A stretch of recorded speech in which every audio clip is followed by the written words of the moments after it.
one thing that the ATF is authorized to do is disband. You know, the right to bear arms is because that's the last form of defense against tyranny, not to hunt.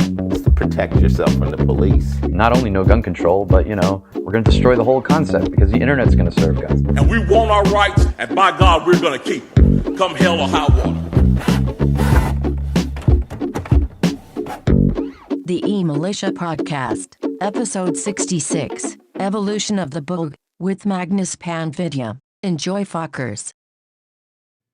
Hey guys, BR here.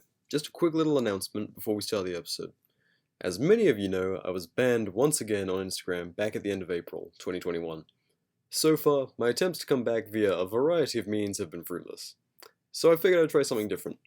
I'm overbuilding up a body of infographics, propaganda, and, not gonna lie, pretty epic rants on current events, only to have my following and content wiped again and again. I'll still be present on Twitter, and I'm trying to come back to IG, but my new permanent home that you should always be able to find me at will be my new Substack, The Anarch, so that's anarchist without the ist. This will be a web publication where I flesh out my written rants on news and culture without the bootlicking from an anarchist perspective, with a more polished finish. I'm also bringing on contributors to share this new platform. Some familiar faces and some new, so be sure to check that out at theanarch.substack.com. Once again, that's theanarch, anarchist without the ist, .substack.com, and sign up for the free email subscription to stay up to date on what I'm doing over there. And if you want to hear more about that, check out episodes 18 and 19 of my solo podcast, The BR Hates Fed Show. Thanks for listening. Now let's go on with the episode. Hello and welcome to the eMilitia Podcast. I'm BR and today I'm joined by my co-host Small Crimes, aka Mel, and our special guest today is Magnus Panvidya. Am I saying that right? Yeah, you're saying that right. Cool. Many people struggle with it, so I get happy when people nail it on the first shot. See, European, lots of weird names. Yeah, I mean, not everybody knows Sanskrit, so it's okay. Oh yeah. So yeah, today we're going to be talking about all sorts of stuff ranging from the Boogaloo movement, which of course our audience is very familiar with, and also a ton of marches because we're moving from theory to practice. We're showing up and making a point of existing, which is so important in these times. Anarchists actually doing anarchist things. It's nice. Yeah. We're not just hiding in the basement, which is always nice to see. So we've got John Hurley protests, the libertarian who was shot by police after stopping a mass shooter. We've got the anniversary of Garrett Foster coming up, more Duncan Lemp protests, and the March for Peace in D.C. and all sorts of activism going on. And here to join us to talk about it, Magnus. So you've been kind of... We talked about you on episode 60 because that was kind of the first time we'd heard about you personally, and it was interesting because the way they painted you was kind of Panvidya, the figurehead of the Boogaloo, and we were like, yeah, that shit makes me cringe like yeah, skin whenever I hear it. And we were like, what's going on here? Because nothing personal. We just didn't know what was up with that, and so we, no judgment on you or anything, but we're like, all right, what's this guy's origin story and where'd he come from? It's so funny because that's why I said like the interview was so good. Is like I was very deliberate in the interview of like I'm not a leader. When I'm talking about like agorism and everything, I'm talking about a lot of people are doing it unintentionally, but more and more people are getting like aware. Not that everyone, like every single person in the movement is getting obese and talking about Konkin. That's not what was happening, but like that you were seeing it go more that way because everybody thought there'd be some giant clusterfuck around the election. And when it didn't happen, it's like, well, what do we do now? It's like, well, agorism. So like I made this all clear to them of like I only speak for myself and the people who explicitly give me permission to speak for them. Like I'm not new to the movement at all. I've been around a real long time, but I decided to be the only person to give a speech at the national day of protest we did on January 17th, and it went super fucking viral. And I've kind of been trapped in this position of like semi spokesperson / historian of the Boogaloo movement to like normies. So yeah. So when's about did you kind of come across the Boog movement? Yeah, so I mostly came across it, like I'd always been in the gun meme culture. So like the Boog memes had been around, obviously forever. You guys know, and your audience will know, since like 2013, 2014. And I'd always just been on like K and stuff like that on 4chan, and then just kind of hanging around like anarchists and stuff like that. So I'd always kind of been exposed to it, but I didn't really get involved with the movement until after Duncan Lemp. And that's when I kind of started like seeing more movement around it. And I didn't get involved into the actual, like, obviously organization's not the right term because it's so far from that, but essentially like the people actually like getting together, organizing, and going on the ground, was because of the lockdowns in Michigan. I was going to go to the infamous first lockdown protest in Lansing, and I stumbled on this page called Motor City Boogaloo. And that's where I started meeting those guys and everything. And a lot of those people ended up, getting entrapped by the FBI later on. So that's a whole nother element of it. Right. Yeah. So I started linking up with those guys, and that's when I met people like Tim Teagan, who's probably even more infamous than I am, seeming his face was shown at the Donald Trump impeachment trial, like in Congress. Christ. So that was like a whole fucking thing that happened. And yeah, then like from there, I started talking to more people. I started getting linked up with more people and doing stuff within the movement, kind of in the background. Like I never wanted to be a public figure, and I'm still like really uncomfortable with it, but here I am. And it wasn't until that speech on January 17th that I honestly thought there'd be nobody there and nobody would give a shit, and I'd be giving a speech to like 17 journalists and like 3 people, and then it'd go home and it might make local news, but it made international news. So here we are. Yeah, kind of wrestling with weird radical fame or infamy, whatever you want to call it. I always call it weird famous, because it's like I'm famous technically, but I have none of the perks. Like I don't have money or like positive attention or anything. I just have like hate stalkers and attention from the government. Yeah. So what's been the move with this kind of this energy that you've been given, good or bad? Notoriety, I guess. Yeah, so that was actually like my favorite part about your podcast, talking about like what the Boog was supposed to be from the beginning, and kind of the idea behind all of it. Is the most positive thing I've seen coming out of me going on Jimmy Dore and talking to like a lot of more prominent podcasters and stuff like that, is showing a lot of the left and like normie conservatives just how crazy the full court press from the media and all the lies about the movement was. Because like I describe myself more as a historian as anything, because I was very diligent on like keeping pictures of protests and videos of protests and like interviews and articles and stuff that everyone had been in, and all of that had been suppressed or deleted off the internet or misconstrued or like not shown to anybody. And now I'm going on to like these big podcasters with like hundreds of thousands of viewers and being like, hey, the best example from that article where the BLM organizer in Kentucky was like, there's no Boogaloo in Kentucky. And I'm like, hey, here's this video of CTES, the rapper who did the official Breonna Taylor rap, hanging out with a bunch of Boogaloo people. Here's my friend John at the memorial of Travis Nagdy, who was the most prominent activist in Louisville, at his memorial because he was shot and killed in a drive-by, in a carjacking.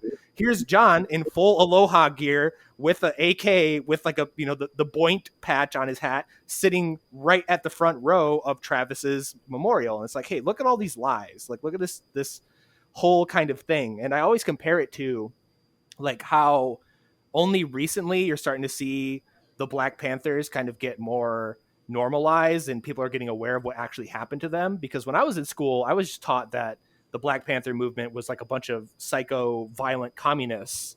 Yeah, like the opposite of MLK, and they were like the bad part of the civil rights movement. Yeah, and then you actually find out like, oh, they did like free school lunch programs and like sickle cell disease and a bunch of other stuff. Like, so I always say the Boogaloo movement is second only to the Black Panthers in terms of just how crazy the feds and the media and everything just tried to lie and hide that. And I feel like that's like I wouldn't say radicalized, because the only people that really care are the people paying attention enough in politics are probably already radicalized, but it definitely kind of readjusted a lot of people's on the left and in the center's like opinion of what exactly is going on in this country. And I think that's super positive. Oh, for sure. Like so many people, like the NRA will be going on about on their Instagram or whatever, all their social media about like, oh yeah, we're gonna get back the right to conceal carry or whatever in California. It's like, you fucks, you're the ones, you and Reagan are the ones who took it away because of the Black Panthers auditing police stops. Yeah. And we're like armed, and it's like.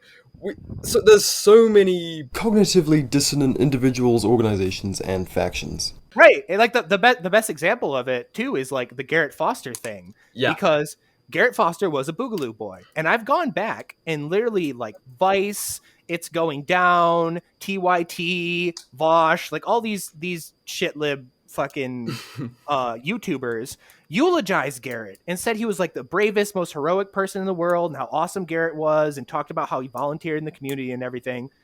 And then people found out he was a Boogaloo boy. And then they pretended that they didn't say all of that stuff. And then now you even see like people starting to smear him or try to throw him under the bus, including a couple local Austin organizers that put on the memorial for Garrett just because of his political associations. And it's like, again, like when people see stuff like that, it's kind of how a lot of conservatives woke up to the media with the Donald Trump thing, or how like a lot of libertarians woke up to our elections because of Ron Paul. It's like whenever they have to use that much force and they get caught doing it, people start waking up to what's actually going on. Yeah, and I think the Boogaloo movement did a great job of kind of waking up so many just people staying in their echo chambers, because it forced people to kind of cross paths with a lot of people, because the Boog movement was, you know, a lot of disenfranchised MAGA types who were then kind of in the early stages of learning libertarianism, and then the bulk of the movement in the early days was, you know, libertarians, like radical gun rights centric libertarians being like, okay, well, we've actually got something to be visible with, and also to do something different. You know, it's not a bunch of like threepers and M81 camo standing outside the Capitol, you know, in like dated 90s gear with Right. like the M&P rifles they got from Cabela's, and a bunch of like, you know, tired American symbols that aren't really, you know, it's like, oh yeah, there they are, there's that faction. It was something new. And then Yeah, I always point to one of my good friends, Knockout. He's a Louisville protester, and he was talking to the media there, asking about the Boogaloo movement, because he's part of it, black guy, you know, again, narrative breaking. And they're like, why are you guys all dressed in like Hawaiian and everything? And he's like, well, first, if you show up to downtown Louisville in multicam, you're going to be spotted from like 1,000 miles away. And every single protester is going to be like, huh? Just because you're right. Like that funny attitude. yeah. But also like, you know, people are like, why you dress so weird, and the memes and all of that. And I always just respond like, would you be talking about us if we didn't? You know? Yeah. There's that, and then like the really successful Virginia, like Richmond, Virginia rally in 2020. The reason it was so successful was so many people had like kind of joke signs, and like our friend Trigi Confucius, he was out there.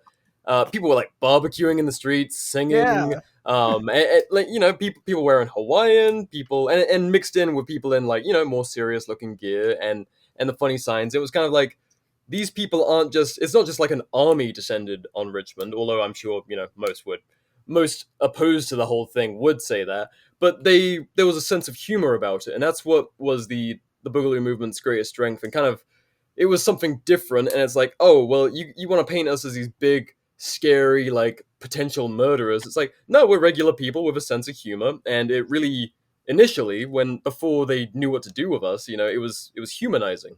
Yeah, and like it's funny too, because you look up all the pictures of like threepers or oath keepers or anything, and they're always like sitting there trying to look super hard, and they got like these mean mugs on their face, and Skull mask and all that shit. Right, and then you look at pictures of like Boogs, and like the most famous picture of me, which is like probably my most favorite piece of media that's ever been produced because it's so funny.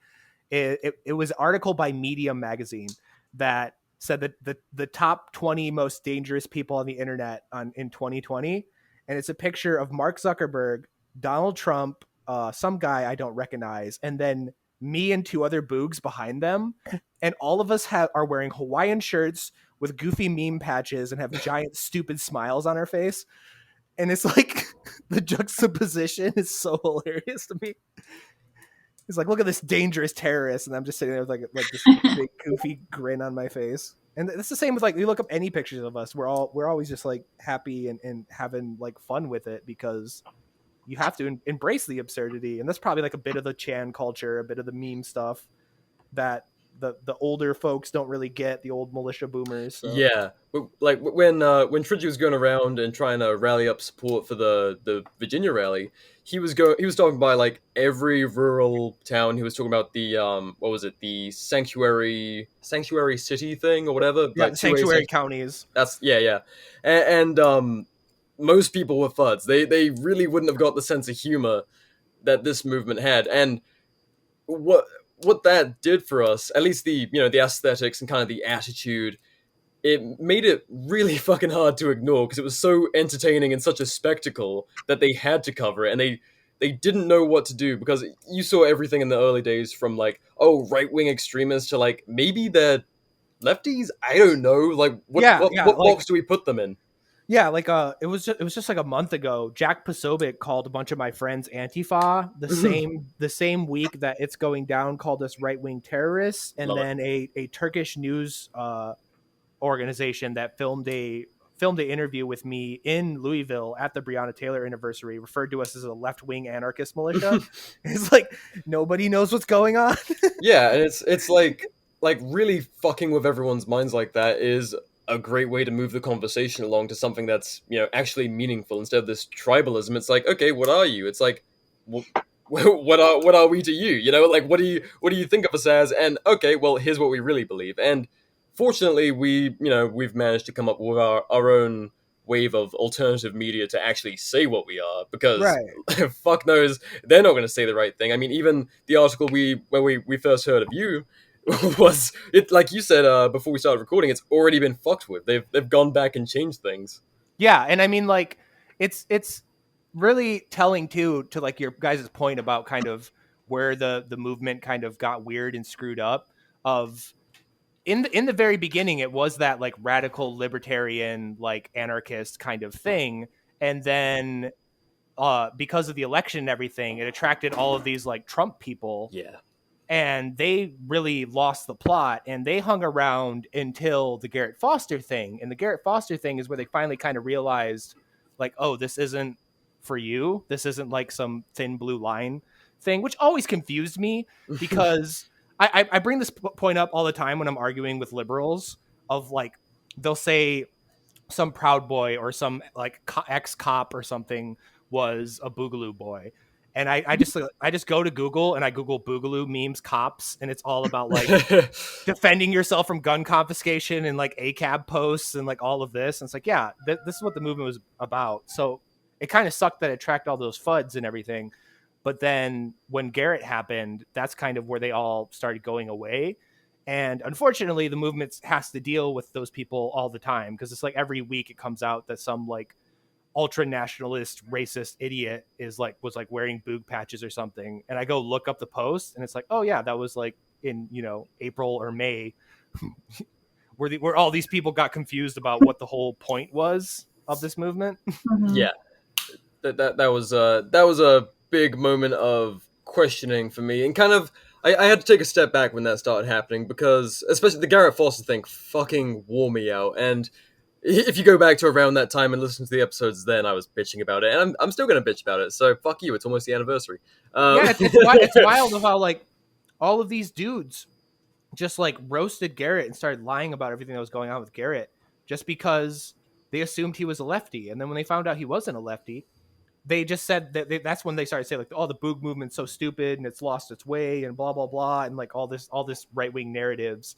It used to be so based and red-pilled, but now it's just like this cringe anarchist thing. And it's like, no, this is what it always was. And the lies around Garrett are insane. Oh, he fired first. He was pointing the rifle at the guy. He was trying to hurt him. He wanted to kill him. Like, blah, blah, blah. The dude didn't drive into the protesters. Like all these easily proven lies. And I'm with you. I was losing my fucking mind arguing with people on the internet of like, literally taking the image and blowing it up and outlining the AK, pointing at the ground and being like, he's not pointing the rifle at him, and people being like, oh, that ain't true.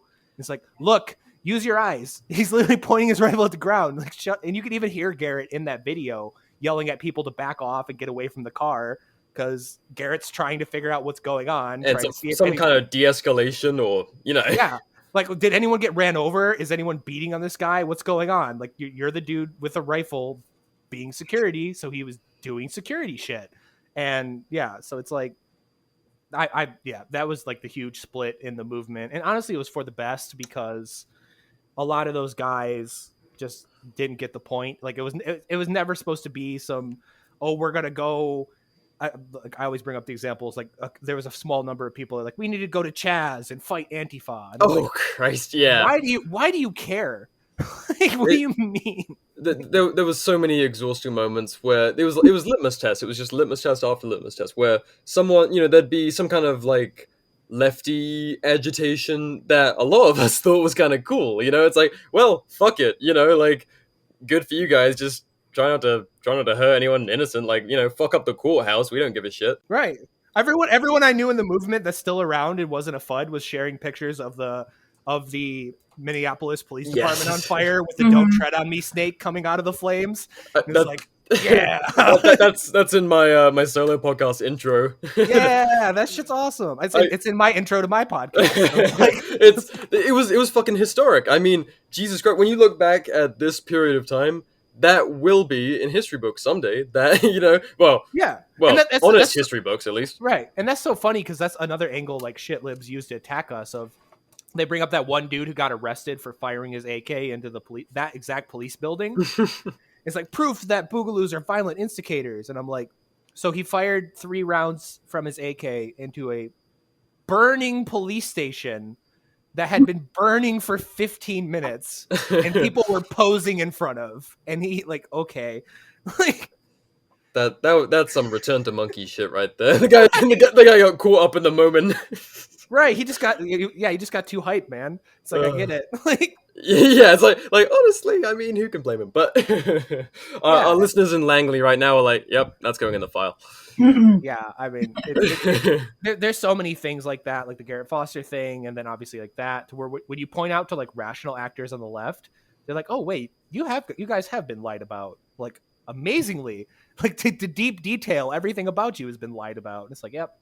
Yeah, and that's been kind of like a saving grace and a damning thing because there's so much misinformation, and you see like the red and black profile pictures coming in and being like, oh well, but you guys blah blah blah this and that, and you're like, okay, so I guess you're meant to be anti-government, right? You're meant to be questioning the whole mainstream narrative, and you're then taking it at face value when it suits your, confirmation biases. And that's when, and obviously the same on the right, where we had people, oh no, Garrett Foster was a communist. It's like, he was, I checked his social media so quick. I immediately went boom to his social media. Because I was like, but only to take screenshots, because I'd actually talked to Garrett a couple times before that, because Garrett was involved in the Texas branch, which I was super close with. I was really close with Philip Archibald, was really close with like a lot of those people that ended up getting rolled and arrested.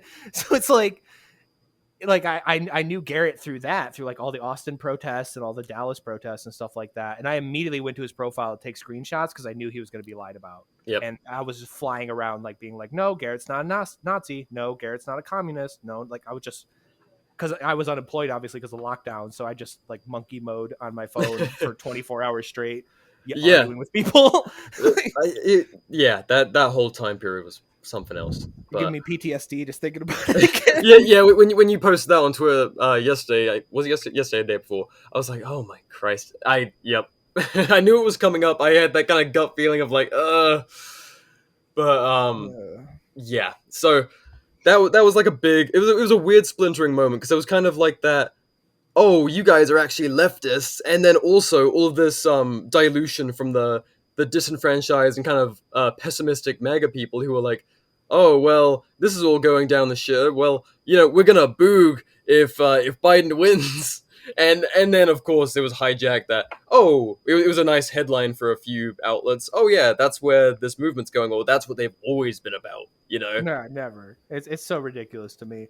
And like I said, like it doesn't matter how much documentation you show up. Like I have so many screenshots from the Big Igloo Boys, which was the biggest page on Facebook. It had like 33,000 followers, and I have all these screenshots of my friend who ran that page, talking about how like we're not going to accept racists. We don't like blow Trump around here. We're not Trump worshipers. We don't accept that. We don't like the cops. Like just laying out everything about the movement that's always been there. And then people will be like, "Oh, that's just performative." And it's like, well, what the fuck? It's like if you go out to protest and get tear gassed and arrested, that's performative. Post your beliefs over and over again, that's performative. But then they'll like link to like 6 idiot Nazis in a Discord chat on like the other side of the country and be like, "See, this is what the Boog represents." Well, that's what they did right before the 2020 Virginia protest. These guys were like driving there, and they were bringing like guns and they're Nazis, and also part of the Boog movement. You're like, oh fuck you, yeah, right. Just like the pipe bombs that they found on January 6th. Like fuck yourself. Yeah, it's always been like ridiculous to me. And then you gotta keep in mind some of these people are just lethally dumb. Like I just posted a video today because Matt Binder did a video exposing me, and it's the most funny stuff ever because he starts talking shit about Duncan, and he's like, well, Duncan used the phrase "sic semper tyrannis," which is the phrase that John Wilkes Booth said before he shot Lincoln, which proves that Duncan was a Confederate sympathizer. And it's like, bro, you know where that word comes from? That phrase? It's when Brutus killed Julius Caesar. Like, yeah, it's like, and it's on the flag of Virginia. Yeah, like being anti-tyrant is in the DNA of this country, and you're gonna hear that said a few times, mate. Like, welcome to reality. Yeah, but it's just like millennial shitlibs that have never read a book and don't understand anything, and they just don't. So they obviously don't understand the movement, and God forbid if you're like a black Boog boy, which we have plenty of, and you try to argue with these people, and then they go to resorting that good old tactic of like, well, you're just a dumb minority that doesn't know what you're doing. It's like, hey, I'm here to save you. Don't worry. Yeah, like, you don't know what you're doing. You're oppressing yourself. It cringes so much to look at. And it's funny too, because the media, like, I've obviously always been radicalized on the media, but I became even more so after our event in October, which is where like a lot of the pictures of us in Michigan and everything came from, where we did an event in Lansing. And it was probably like one third like POC, like 1/3 like gay people and women, and then like 1/3 dudes. And the cameras, I swear to God, I've witnessed with my own eyes. I watched a journalist pan over the white people, duck the camera down when it got to Darius, which is like a 6'5" black man, and then pick the camera back up to film another white person. And I'm like, oh my God. Like I knew you guys were a bunch of liars and propagandists, but I figured it was more the editors and not like active decisions in the moment.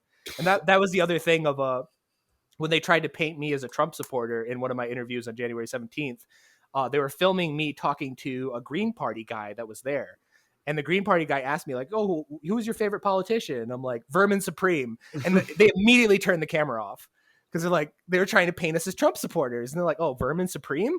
Like that isn't, you can't sell boot on head anarchist as like, yeah, this guy's a MAGA guy, clearly.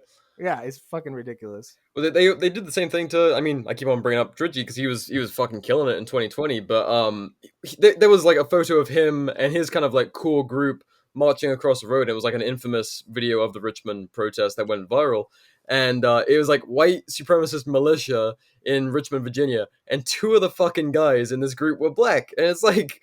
Oh, like literally in the video, and then the title above it: "White supremacist militia." It's like, you motherfuckers! Are you? Yeah, how blind are you? They did that same shit to Darius, and it was even worse because it was a zoomed in close up shot of Darius's face. So literally, like huge black man, and the article was "White supremacist linked movement in Lansing, Michigan," and here's this picture of Darius. It's like, but then again, people eat that up because they don't think about anything. Yeah, and then the second you like turn around and call these journalists out, or like really call them liars and shit, they'll be like, "Oh, that's defamation. You know what you could do to my job?" Like, fuck you, dude. Stop being goddamn liars.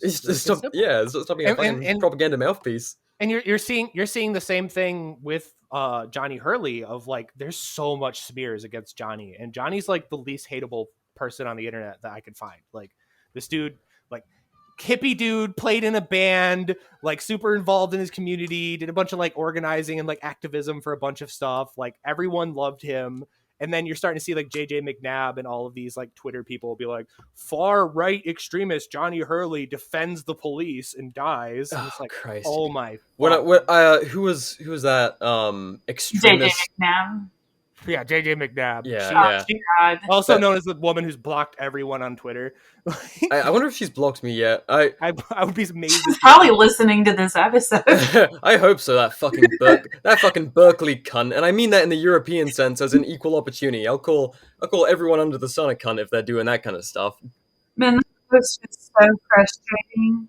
Yeah, she pretty much she's built her career off of whenever one of us dies. She jumps on Twitter and talks a bunch of shit about us, about how bad people we were. She did it to Duncan, she did it to Garrett, and now she's doing it to Johnny Hurley. And it's like, wow. Her post starts out, the good guy with the gun was a right-wing anarcho-capitalist who hated cops. And then she just goes on to like dredge up more Attempted dirt, yeah. Attempted dirt, I guess. And then she's like, normally I wouldn't do this, but you know. And she didn't really justify it. It was just like, normally I wouldn't do this. It's like, we could fill in the blanks. Yeah, my ass. Normally I wouldn't do this. Fuck you. She did the same thing to Garrett Foster. You can go back to her thread about Garrett Foster, where she was like, he's a Boogaloo boy. He was part of like a radical thing. He was probably only there protecting his girlfriend, even though there's like tons of posts and video of him explaining exactly why he was there. And it's like, you bastard. I hate that woman with a deep passion. I'm unashamed. Oh, 100%. Yeah. Anyone who makes a living off of like talking shit about people, actually, like, you study people like give you an entire career. Like, fair enough, write about us from some kind of like unbiased kind of objective standpoint as a historian, perfectly valid, important even. But I mean, really, it's all such a fucking sham. These people, oh, I'm a extremist expert. No, you're not. You're just another opinion piece writer, you know? That's all most of these journalists are. Yeah, like she only had one good moment where she listed out that there is very few actual white supremacist movement, and that they're dramatically outnumbered by like libertarians and anarchists. So she was good on that. But But then, like, I also think it's just a deliberate calculation, because she knows that just calling everyone a Nazi isn't effective. So she just tries to make us look like a different kind of right-wing extremist. So. Yeah. Well, what was it you said, Mel? Like, every time she puts one of those posts, she's probably like making a list of every single person that quote tweets her, and then just waiting for us to fucking die. Yeah. So she could dredge up everything. Yeah. Because she infiltrated the Big Igloo Boys chat on I think it was. I used to see her screenshots of that, and I wondered how she was doing it. Wait. Infiltrated? We invite people into these things.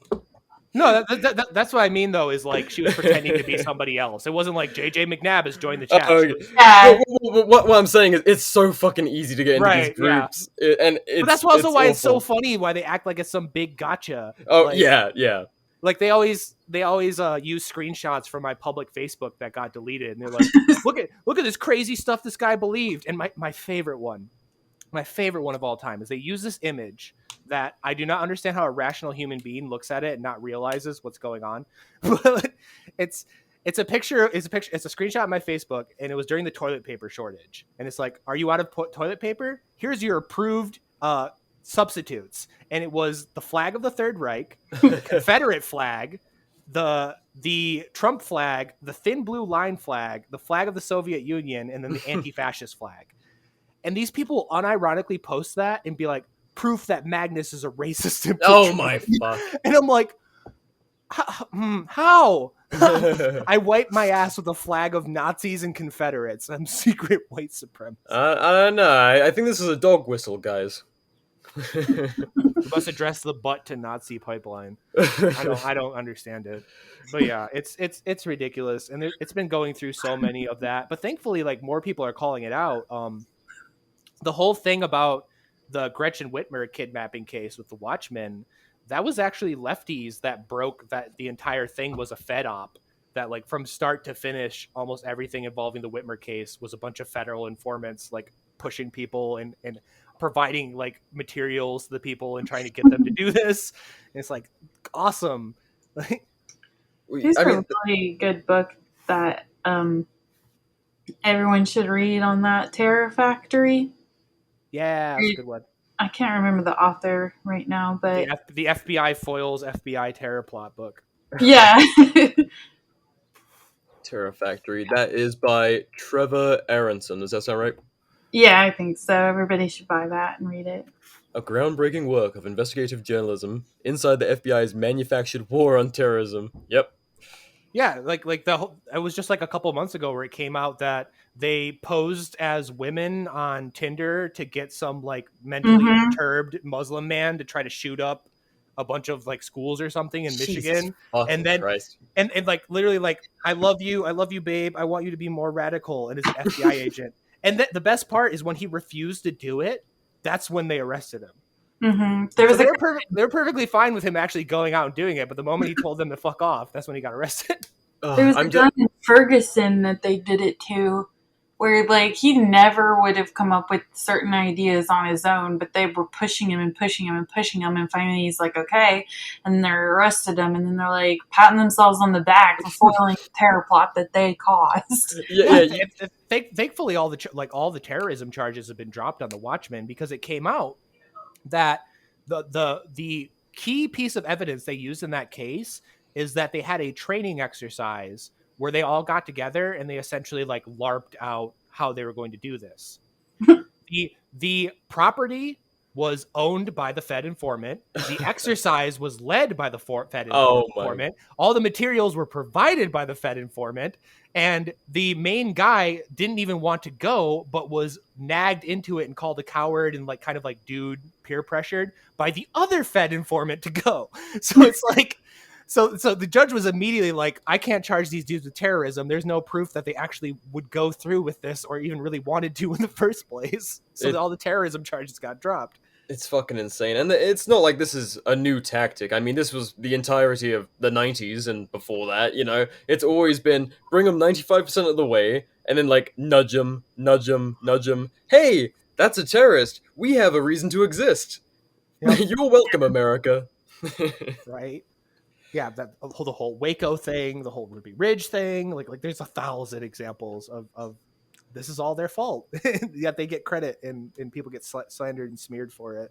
And then when people call us out online, like, oh, you guys are violent, it's like, all right, well, yeah, sure, show me some headlines, show me your evidence, and everything you're like, oh, yep, Fed, literally proven to be feds. I could literally go through every single one of them. So the only one they got for sure that's like legit, well, the only two they got for sure that's legit is the Stephen Carrillo thing, because I don't know, that dude just seemed to be off his handle and was just looking for an excuse, and he found it here and he did some crazy stuff and I think it was stupid. So that's that.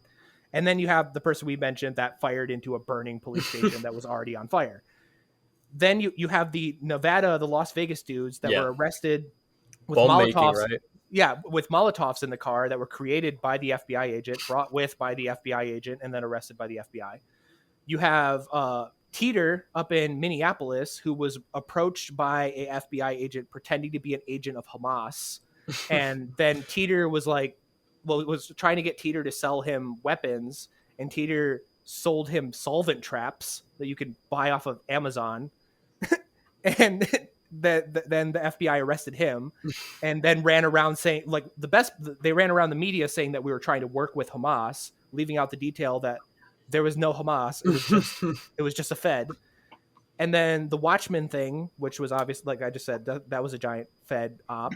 And that's it. That's all they have of the Boogaloo movement doing like anything wrong.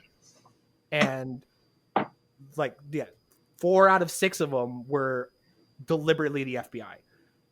And one of them was no big deal and is so overblown and stupid. So all they have is Carrillo, but they don't even talk about Carrillo, which is the weird part. So yeah, it's probably because he wasn't a white dude, so that's awkward. Yeah, seriously, like when they finally get their gotcha, they don't want it to not fit their narrative. Like, oh fuck, all that work and Oh, I guess we can't call them white supremacists. How? I do see really weird occasional anti-fascist accounts on Twitter that I'm convinced are feds that will say like, oh, it's proof that they're racist because Carrillo killed a black cop, and it's like, and a white cop, and glancing down your Twitter page, you post videos of people like throwing like explosives at black cops. So I don't believe you. I think you're full of shit. So yeah.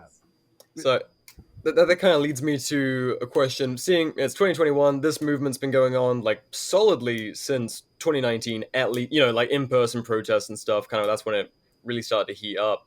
And so at this point in time, what do you think about? Do you think there's any fuel left in the Boog movement as like a entity, or do you think it's time to evolve?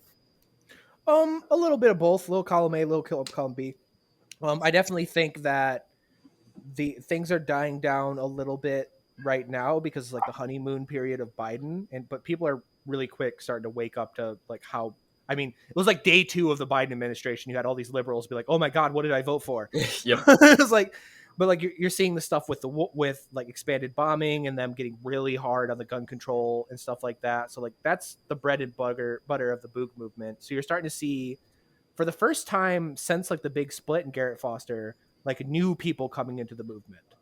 Because for a while it had like, not counting all of the Trump people, like all of us are like old in this movement, like all of us have been around forever. You don't really get like a lot of like fresh blood, but yeah. Lot recently there'll be protests that happen that I don't even know anyone there, which had never happened before. Like I almost knew everyone at every single event over like the last year, and now there's starting to be ones where it's like, oh, there's like 30 Boogs in Texas and I don't recognize a single one of them. That's weird. So that's cool. But I do think it needs to evolve in terms of like the praxis, and that's why I bring up like agorism and stuff like that, and how we go about organizing, how we handle stuff, and also what exactly we're targeting, because the whole Boog thing was very gun control focused, and there's a lot more to be mad about. And getting people to realize how much there is to be mad about is really important. Yeah, and I think a lot of people were doing a good job when they were speaking to like the media and stuff. They weren't just saying, "I'm here because I'm pissed about my gun rights." It was a lot, and it was like, well, everyone needs to be armed, or like needs to be in favor of being armed, because we live under state violence, and that was something that damn near even like people real new to it, that was kind of the thing that turned them from whatever disenfranchised thing they were before into someone who was interested in the Boogaloo movement. I completely lost my train of thought. That's fucking strange. Well, oh my God, Mel, we got 2 fucking co-hosts with brain damage now. That's bad. That's really bad. Thank you, concussions. God, where the fuck was I going with that? Are you really a Boog if you don't have mild lead poisoning and a couple concussions? That's a minor point I want to touch on. Like, there was a weird moment where it changed from, oh yeah, Boog boys, the boys, all this, and then it was just like, oh yeah, Boogs, and I was like, what the? Because I'd never heard Boogaloo boys saying that. I just heard journalists saying that, which really, it kind of, and then after a certain amount of time, people were like, oh, I guess we're Boogs, and I was like, what the fuck? Yeah, and I mean, like, even that, like in the real beginning, like it wasn't even Boogaloo boys, it was Boojahadeen. That was the thing people were trying to push a lot. That was something Pogue actual more radical. Do what? I think just because Boojahadeen sounds more radical. Yeah.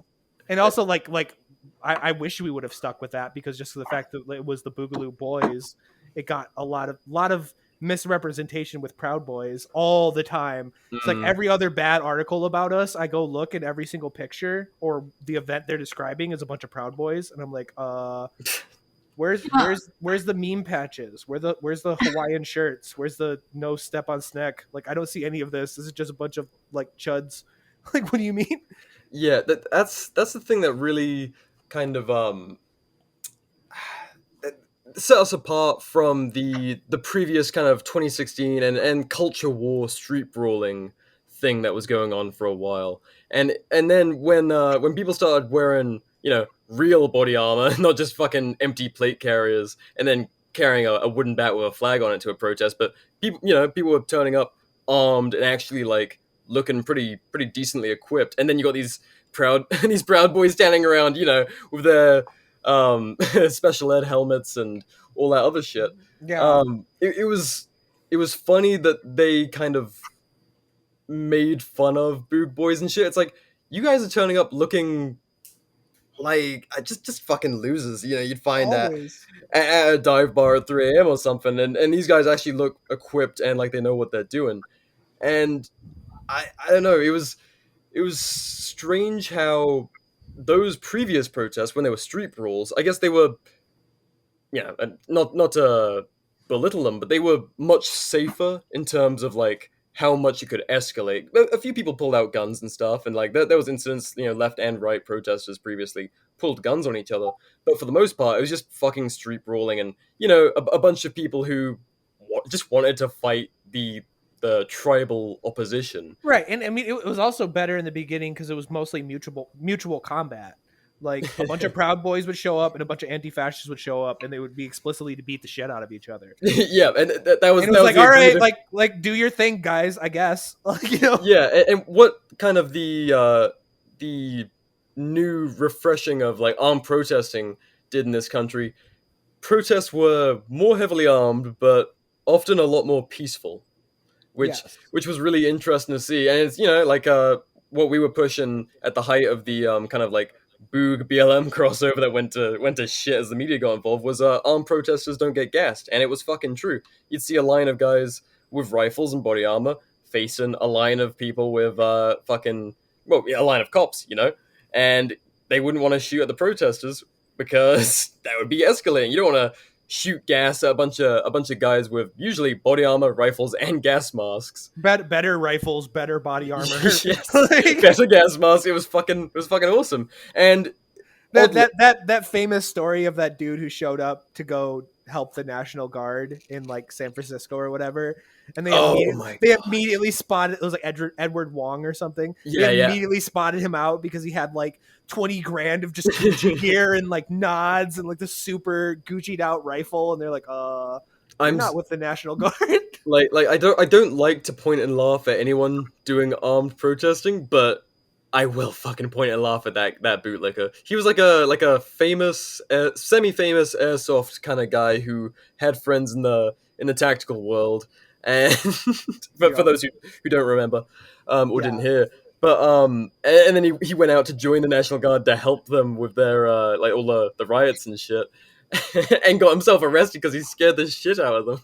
Yeah, he was like, what the fuck is this? He just started like walking around like the new kid at school who didn't know how to make friends, poor bastard. Yeah, to continue bringing up like the point of why I think all of that going to shit is actually to our benefit and is for a good thing now is a lot of people are digging through the history now, like particularly left-wing people. Like I'm good friends with like the Convo Couch and like Jimmy Dore people and stuff like that.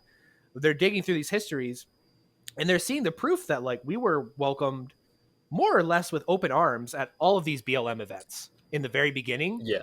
Until the media saw that. And then by extension, like the establishment saw that. And they're like, oh, hey, there's like a bunch of like armed libertarians and anarchists like meeting up and joining arms with like BLM protesters and like anarcho-communists and stuff. And they're complaining about the same modern thing. Panthers, yeah. Yeah. And they immediately like shut it down. And like, I forget who it was. Somebody did a breakdown video, but they looked at the timeline of like mentions of the Boogaloo movement, and it was literally like nothing.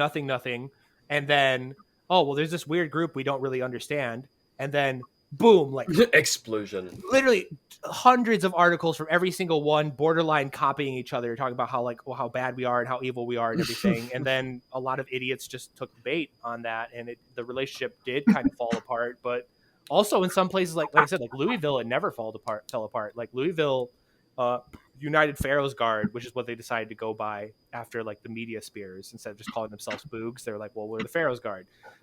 So they like were out for, I think 236 of the 365 days of protests during all the smears and everything. And that was one of the things that actually led to CTES and all of the BLM organizers there, and even Breonna Taylor's mother, like coming out and talking shit about the BLM organization and saying they never did anything for them and that they're a bunch of liars and fucked them over, was because because they were seeing how like their allies were being treated, and they were getting really mad about it, because a lot of the Boogs in Louisville were like shot at and arrested and like gassed, and like it was a war zone there. They were like, I forget what exact, I think it was like the 132nd day of protest. The local police were throwing flashbangs out of helicopters on the protesters. Jesus. So it's like it was some real shit going down in Louisville, and the media refused to talk about it. And then they stopped talking about Breonna Taylor, probably because they couldn't go to any of these protests without seeing a fuck ton of armed people, and not just us, like NFAC, Panthers, John Brown Gun Club, like all these different armed groups. And it's hard to push your gun control narrative when you see that. Yeah. So they just stopped talking about Breonna, and then everyone, all the protesters there, caught wind of that and got pissed. So even though it sucked to live through that smear campaign, I do believe it's slowly but surely blowing up in their face, and it's a good thing in the long run. Yeah, I mean, people are realizing they were lied to, and like in the wake of Biden and Harris being elected, I mean, they were like, oh, well, that's our solution. They'll fix the police brutality. And then when the political solution didn't work, they're like, oh, maybe we've been lied to for a really long fucking time. Yeah, and as Michael Malice says, like once that box is open, it's not closing again. No, once people like see with their own eyes and genuinely accept that they've been massively bullshitted, they can't go back to like believing anything. Yeah, it was like, so you managed to divide and conquer us, and we're not, not that they saw it from that angle at the time, but afterwards, in retrospect, they're like, oh, well, they fucking weakened our movement. They took away this like organic unity that was happening, and pitted everyone against each other, and just returned it to tribalistic squabbling that didn't do anyone any good. Yeah, especially from like a lefty perspective. Like if you put your brain into like a lefty person and start thinking of everything in working class and stuff like that, they get even more mad because it becomes perfectly honest that they literally just like put walls between poor people. Yeah. I mean, these guys are going out and getting shot at, gassed, flashbang. They're giving like medical aid. They're putting themselves in front of unarmed protesters, and then they get vilified. And then to the point that in many places they couldn't even show up. BLM organizers would like outright disavow them, even though the organic movement was, in many places really cool with them. The official movement, which had been so fucking co-opted and became part of the machine. Yeah, I mean, Mrs. bought her third house, and like, yeah, that's ridiculous. That was a, not to drag us back into the Garrett Foster thing. Although I guess if we want to change gears and go into more the upcoming marches, protests, and all that, Garrett Foster, the big thing with people like, oh, he was a communist, so who cares? And that fucking splintering was largely due to him marching with BLM. Oh, BLM's a self-admitted Marxist organization, and all of the people are like trained Marxists. It's like, okay, organizers. And what a nice way to co-opt a movement is to put a TM at the end of BLM and be like, oh no, this is all BLM is. It's not a bunch of people pissed off of being killed for, the color of their skin and being harassed more heavily than other people. It's really hard to talk to right-wingers because like it's something you don't notice unless you go on the ground, which was kind of the upside of the Stop the Steal events, is you actually had conservatives like going into the real world and interacting like with the real world and seeing what's going on. But it's like there's 6 off the top of my head, there's probably more. There's 6 different BLM organizations just in Michigan. 2 of them fucking hate each other. Another one of them doesn't really get along with the others, and then the other 3 have like a wide variety of tactics, from one wanting to be like explicitly peaceful, mostly like White House moms and like more wealthy black people, and another one being like borderline like move bombing like kind of movement. So it's like trying to explain to these conservatives like it's not a monolith. And that's the argument with everything. It's like the Boog is not a monolith. The 3%ers are not a monolith. Like BLM is not a monolith. And even Antifa, like people get, particularly on the right, get really screwed up about me working with anti-fascists or like liking anti-fascists or being friends with them. And it's like, stop thinking like a collectivist. Like I'm not saying all of them are cool. In fact, I still believe a lot of them are like performative Twitter assholes that dox everybody. But there's cool people there, and if you don't be like a tribalist collectivist and you like approach people like open heart and like talk to people, then you can find the cool people. And that's why even in that interview, I'm like, there's some places where we're cool with the local threepers because they're closer to our ideology than like bootlicking. Yeah. But then there's other places where the threepers, most of them are cops. You know? So Yeah, it's like the relationship is totally different. Yeah, you go from like oath keepers and like all of that bullshit, all the way up to people who are, where there's no kind of more libertarian militia movement. It's like, well, I'm a libertarian. Some even call themselves ANCAPs, and they belong to like a threeper organization, and it's such a fucking mixed bag. And like you said, with Antifa, it's the same thing, right? Yeah, people just don't understand Antifa either. To where like, I know people in the movement that are legit like Ron Paul libertarians, and then there's like explicit like communists, and then there's like liberals and like Biden supporters, and like it's a huge spread of ideology and stuff like that because it's decentralized, and a lot of people can't wrap their heads around decentralized stuff. And I mean, a lot of Boog people in general during the whole clusterfuck period kept trying to like organize and get like elected officials and like leadership and command structure, and it's like, no, dude, that's not what this is about. Like, yeah, stop. There was periods like in the very early days of like the Boog memes when people were like, actually starting to hear like, oh no, go out and train, make groups, like do actual practical shit instead of just shit posting. And then it was like, okay, well, what do we need a uniform? It's like, no, that's please. The point. Yeah, there was that whole group, the United States Boogalier Corps or whatever, that tried to set up like state chapters and like have like uniforms and leadership. And thankfully, like the anarchist part of the Boog has always been so strong that whenever anyone tried to do that, we just like laughed at them and called them stupid names and like booed them out of the movement. Yeah, it happened. Like, yeah, like decentralization was always the strongest part of this movement. It galvanized people to go out and do something, and the fact that it was like, no, you need to go out and do something was what made it so effective. It's not like, oh no, go and sign up for this chapter, join the email list, like the Facebook group, and then turn up on Sunday. It's like, no, you have to fucking figure it out. Yeah, which like is very anarchist. Yeah, you do things, and that's like been the hardest part of the like the second fracturing of the movement, for lack of a better term, is when the whole Mike Dunn catastrophe went down, which that's just a whole fucking different story. I could spend a whole podcast talking about. People immediately afterwards were like, well, who's the new leader of the Boog? Who's the new figurehead of the Boog? Oh, it's Magnus. I don't like Magnus, blah, blah, blah. And I'm sitting here yelling at these guys being like, if you thought Mike Dunn was a leader and you were following Mike Dunn as a leader, then you forgot the point and you're stupid and you're probably all going to get arrested.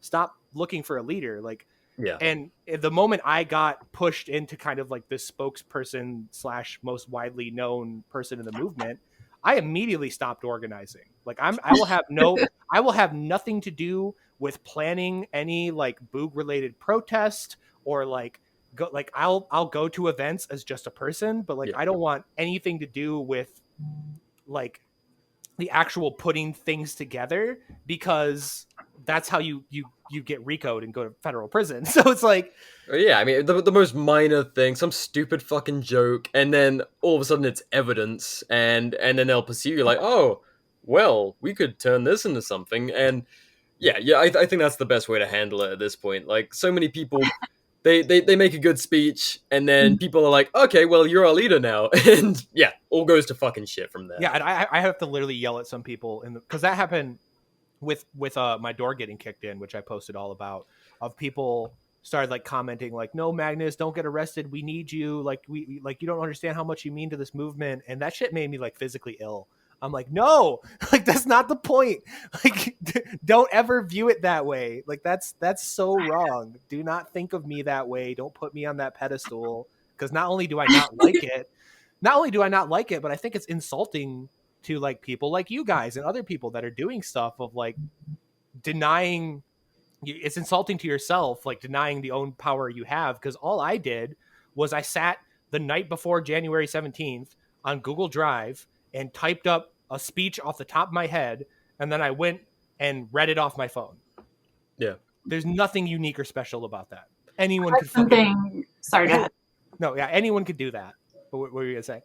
Okay, so the whole calling Boogaloo people like Boogs. I actually like that because before I had no idea what to call them. I'd always be like, people who believe in the Boog or practitioners. People love Boog. Yeah. It's the boys, Nell. Come on. Yeah, well then, so like, I guess if you don't name your movement, maybe it gets named for you, but that's not the worst thing. However, I was listening to your podcast and you said, I am the Boog, and I'm like, oh my god, he's really embracing that role as like the spokesperson. And then I realized that that's not what that meant. You were saying on that podcast, like you were the Boogaloo person, but at first I was like, wow, that's so many people got weird about that, and I was referring to it in that way of like, well, I think we were talking about domestic extremism or whatever, and I'm like, well, I'm the Boog here, like that's what I was saying. Yeah. So it's like, I realized, that's like a person who practices Boogaloo politics or whatever you want to call it. Right. I was like, that was really gross. Like, no. Yeah. So now I get it. Yeah, and I don't know, like that sucks that like that's gotten so widespread, and that's why I make it like a deliberate thing to post like almost every other week of like, hey, by the way, I'm not the leader, I don't do anything, I couldn't tell any of these people to fucking do anything, they would laugh at me. and I mean, like, obviously, like the more funny stuff of like, oh, if you're Boogaloo boys, then what are the girls in the movement? I'm like, they're boys too. Everyone's a boy. That's Scott. Yeah, that's Scott. Just kidding. I mean, in a lot of cases, yes, unfortunately, but the whole Scott Pilgrim versus the World thing, where it's like Crash and the boys, and they have a girl drummer, and it's like, is the girl a boy too? And they're like, yeah. she flips them off, and it's like, exactly. That's the energy we need. I've never heard of a girl in the Boogaloo ever correct the Boogaloo boys thing, but there's or like anyone throw a fit about it or anything. Like, nobody cares. Yeah, one of the lads, that's instead of point at penis, it's point at pussy. So. Well, that could still be male. Point at pussy. True. By the way, there was a second one who failed that challenge. So failed what now? The point thing. I don't know. The point loaded guns at penis. Yes. Thing. Oh. And there was Vice article where it's like the internet gun owners hail man who shot himself in the nuts as their king. That was a whole article that got written. And then recently someone else did that. He goes by Half Sack Will on Twitter. So don't point loaded guns at your dicks, kids. Like I honestly respect Vice regained a little bit of my respect for that absolute shitpost of an article reporting on shitposts. I was like, you know what? Fair enough. You're actually covering something fucking weird and dumb, and that's what you used to do, so thank you. Yeah, we don't do that anymore now because somebody won. Yeah, I guess we just talk about divisionism and all that kind of shit. Yeah, but yeah, I guess to our original point, we got so far off the track. That's what we do. Yeah, so there's no official Garrett Memorial event planned, but I'm trying to get it together. The only issue is I live in Michigan. Texas is very far away, so I have to like get the Texas people to kind of do stuff about that, and I'm trying to get a hold of his widow to kind of get her blessing because she was cool with us and everything. But that's something that's going on. And then there's the Johnny Hurley event, which isn't put on by Boogs. It's actually put on by one of the many splinter factions that broke off after the Garrett Foster thing. But we're cool now, and they're organizing that. He goes by Felix Loot Crew on Twitter. He's organizing that there, and that's actually looking to get a lot of traction from like locals and in the gun community. Like Firearm Policy Coalition like shared it out, and like Adam Kokesh and like Luke from We Are Change are like interested in it. So that might actually be kind of the return to form of the Boogaloo movement, seeming things have kind of like mellowed out. Yeah, I mean, it'll be a chance for people to get together in person and, talk about real shit where, you feel a little bit safer when you're face-to-face instead of, in some chat room or something. But for people who don't know about John Hurley, which, there might be a few, or the specifics of this, it's not just another cop shooting. So there was a mass shooter, and John Hurley, we described him earlier, or that fucking Berkeley cunt described him earlier as an anarcho-capitalist, and he was like a libertarian activist. Boog adjacent. Like it doesn't Yeah, appear like he ever went on the like friendly. Yeah, it doesn't appear that he ever went on the ground in like Hawaiian with a gun, but like he shared all the memes and like people in the area said they vaguely knew him. That were in the movement. So like, hashtag one of us. Kind of, yeah. So he was like inside some Army Navy surplus store, as much cover and concealment as he could need, and heard gunfire and dropped everything, and he was carrying, ran to respond to it, and he confronted the shooter, shot him dead with his handgun, and then presumably went to clear the shooter's rifle, and that's when police show up, because they always show up late to these things. And as he was clearing the rifle, they shot him dead, thinking he was the shooter, I guess. That's the police story. I don't even know if I believe that, to be honest, but... Yeah. But I mean, like, at best, it's just a severe lack of, threat identification training, which I'm sure every fucking department in this country has, because they barely qualify on their Glocks. But, yeah. They're cowards. Like, I hate when the police are called brave, because I always bring up this example because it was like the most crystal clear like performance of why cops are cowards. To where in Louisville at the Breonna Taylor anniversary, they were doing a march like through the streets around Breonna Taylor Square, and the cops had blocked off like multiple angles to try to screw with the protesters. So essentially what we were doing, like what we were tasked by the organizers to do, was stand at intersections as the protests went on and make sure no cars came and drove through and just like be security. And I walked up to this one police barricade because we were kind of leapfrogging intersection to intersection. Like the next guy would come up, tap my shoulder, then I'd go to the next intersection. So I walk up to this intersection and there's 3 cop cars parked sideways in the middle of the road. There's 7 officers that are in full kit, like level 4 plates, rifles, everything like that, standing in front of their cars. And then here's little old Magnus with my body armor, my AR, and I stand across from them. And this cop, like, was shaking so visibly and kept going from like relaxed to like low ready to relaxed while looking at me. And he was so obviously physically uncomfortable. Meanwhile, I'm standing there with my hands on top of like the butt of my rifle while it's hanging from the sling, smoking a cigarette and just like looking at them and like waving like, are you guys okay? Because they're terrified. And it's like, bro, you got the numbers advantage. like you're in cover, and I'm literally just like a dude like standing here and you're freaking out. I mean, like you're standing there with multiple dudes and the monopoly on violence on your side, and you're panicking. They don't know how to deal with it. It's a very fucking new thing that they have to confront, perfectly legal, fully kitted up people protesting. And I fucking love armed protesting, really, for any issue. I think that's how it should be in a society. If you want to make a point and you're afraid of someone coming down on you, especially the state, and saying you can't say that, and then you stand there with a rifle and plates and say it anyway, you're a lot fucking safer, and you're at a lot lower risk of being stopped making you a point, and it's going to keep things peaceful, generally. Yeah. But these cops have this war on cops narrative. Which, like, if anyone's seen Carrie Wedler's video of debunking the war on cops, it's so good. I highly recommend it. It's just like a giant crock of shit. But they're convinced and trained this, and that's why like the Hurley case hits close to me, and I feel like it hits close to a lot of other people in the movement because it could be any of us.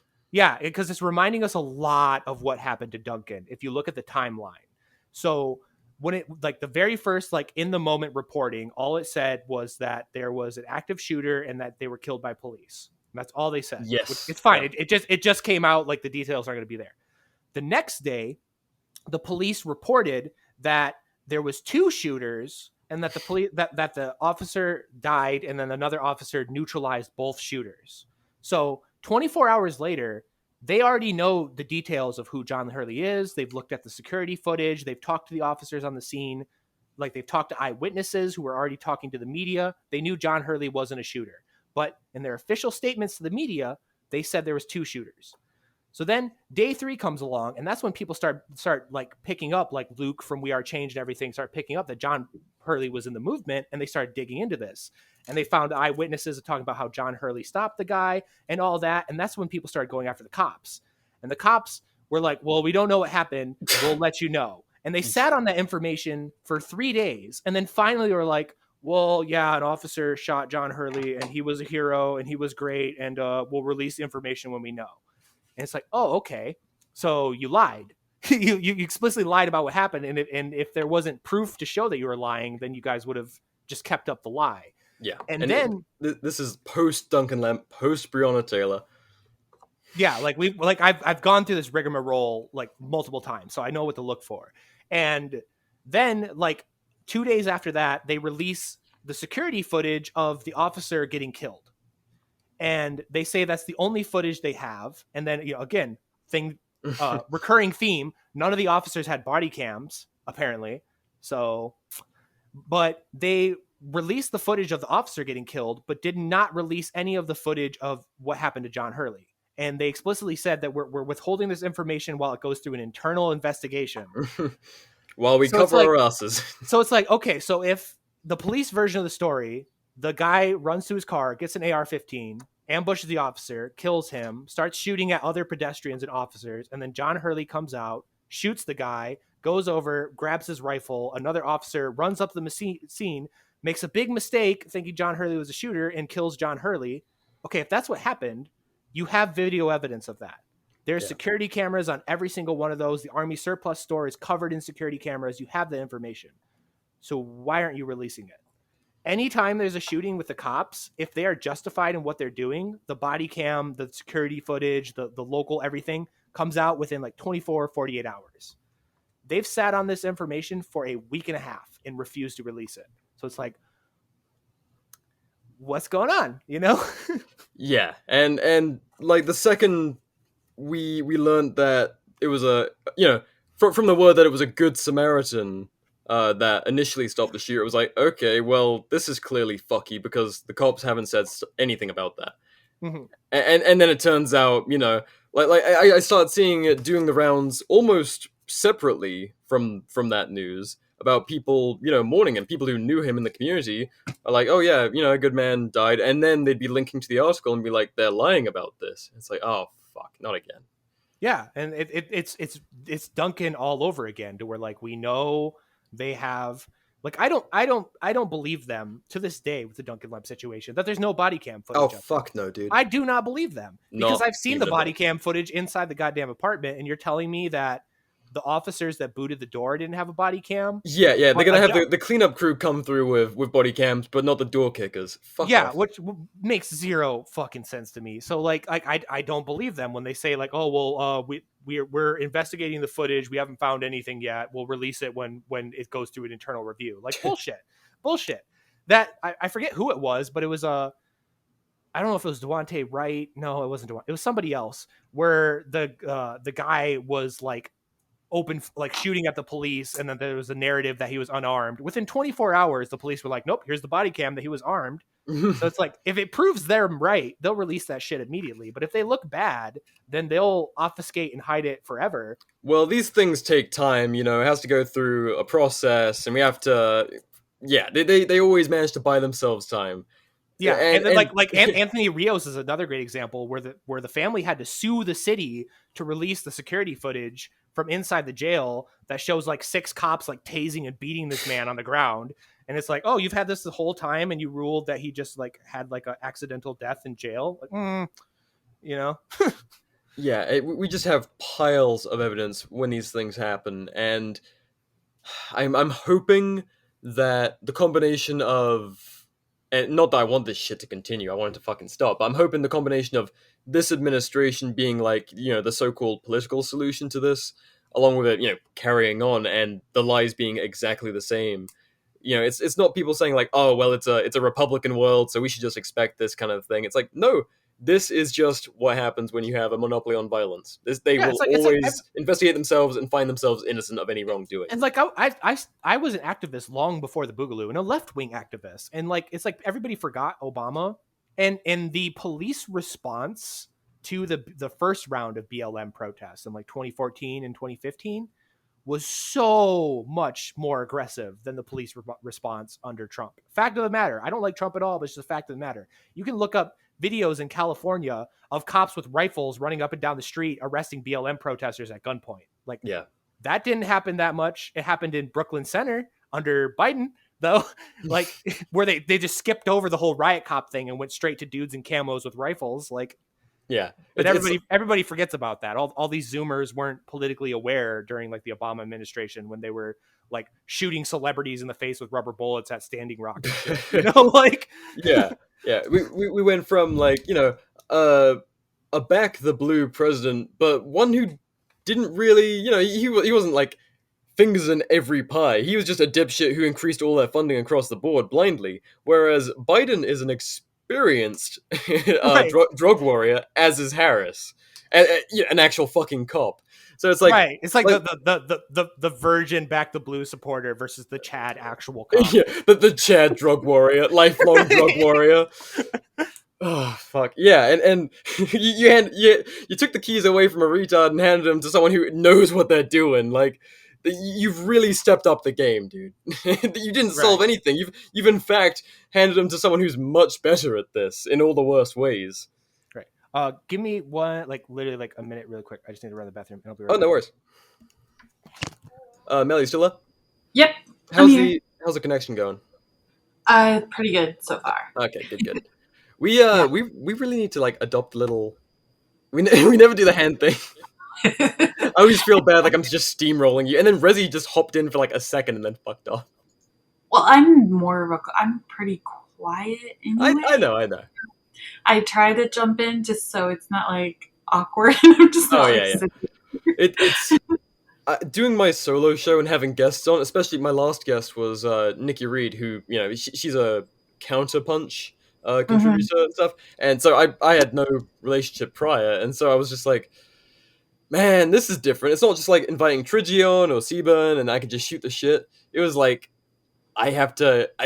My introvert really kicked in all of a sudden. I was like, oh my god, I have to. What interview is this? My last one on my solo show. I'll probably. Was that the one with Phoenix? No, with on my solo show with Nikki Reed, and so all of a sudden I've got to maintain conversation with a left anarchist for like an hour or so and it was her first podcast, so she was nervous, and oh my god, it was like that was my first podcast. I interviewed a person from Yale, and we were both so awkward. It's how it goes. But like I didn't have because it was my solo show, it was just me and her, and so there was like no one else to bounce stuff off of, which I've been doing for like 20 odd episodes now, but it was still like I was like, oh fuck.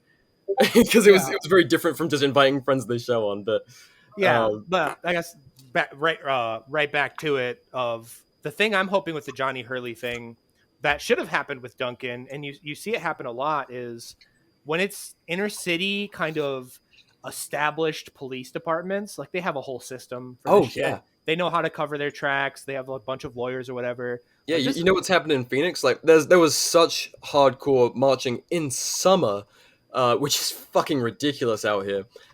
If all the BLM and anti-police brutality protests, and then end of the year, of course, budget goes up, nothing is done, and of course it's all for paying off lawsuits. It was a budget increase because more people were like, oh no, we can take on the police, and so they had to increase their budget to pay off all these victims' families, and that's like the solution. But everyone's like, what the fuck? Right, but with the Johnny Hurley thing, this is a whole bump Colorado rural shithole town. Yeah, like if 7,000 people show up there, a bunch of them with guns, they're like, that has the possibility to kind of traumatize and shake some things loose and be like, hey, like you really kicked a hornet's nest now. Like you thought you just shot like some dude. Like, no, you shot like a member of like a movement that your like rural cop brain does not wrap its mind around. And that's kind of what I'm hoping out of that, because of how much attention it's getting and how many people are like traveling for it and everything.